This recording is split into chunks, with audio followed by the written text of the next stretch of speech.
Depression can be debilitating, and when it occurs with psychotic features, it can even be more dangerous. Barbara, a 48-year-old high school teacher, was experiencing something some women have never heard of: psychotic depression in perimenopause. She had not been out of her house for 5 days, convinced the FBI was out to assassinate her. She had stopped calling her children, as she was certain her children were in on the plot to kill her.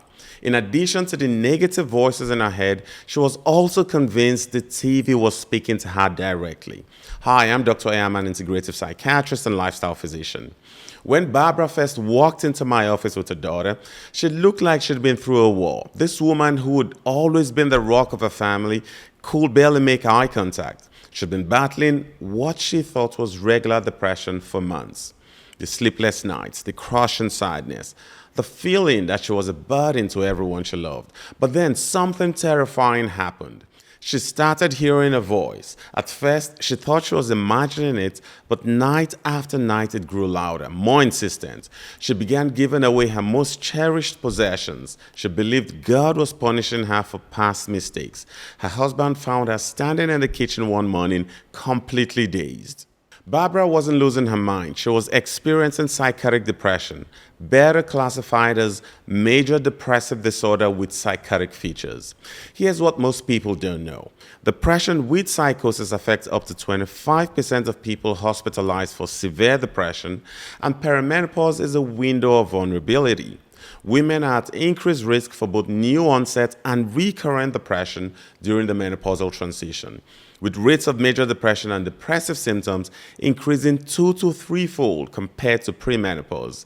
Psychosis risk also rises. Women show a heightened risk for psychosis in midlife that is not observed in men. The menopausal transition and changes in ovarian hormones are believed to increase this risk. Think of your brain as a sophisticated security system. Estrogen acts like the main control panel, keeping everything balanced and secure. When estrogen drops during perimenopause, that security system could begin to malfunction. Barbara described it perfectly. It felt like my brain was a phone with a dying battery. Everything was glitching. But here's what some doctors miss when they see presentations like hers. They focus only on the psychiatric symptoms, ignoring the hormonal changes occurring during perimenopause.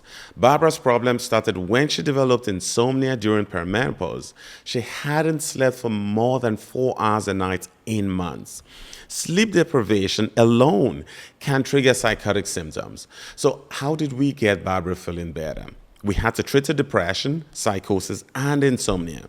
At the time of assessment, she had no thoughts of harming herself or others. Her husband was able to guarantee her safety for treatment at home. She was already on an antidepressant called Trintellix, but was on a small dose. We increased this medication to 20 milligrams from 10 milligrams.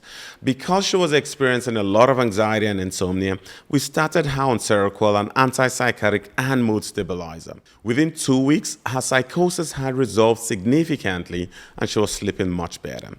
As she improved, we also addressed the grief. Barbara's mother had died recently and she was in an unhappy marriage. She started out with counseling to help her process her trauma and deal with her marital issues. In addition to these, we also prioritized lifestyle changes including nutrition, exercise, stress management, and of course sleep. Today, Barbara is stable and manages her depression with a combination of medication, therapy, and lifestyle changes. Unfortunately, she gained some weight during treatment, but we're able to quickly address this. If you struggle with weight gain on antidepressants, then you'll benefit from watching this video. I talk about why antidepressants cause weight gain and what to do about it.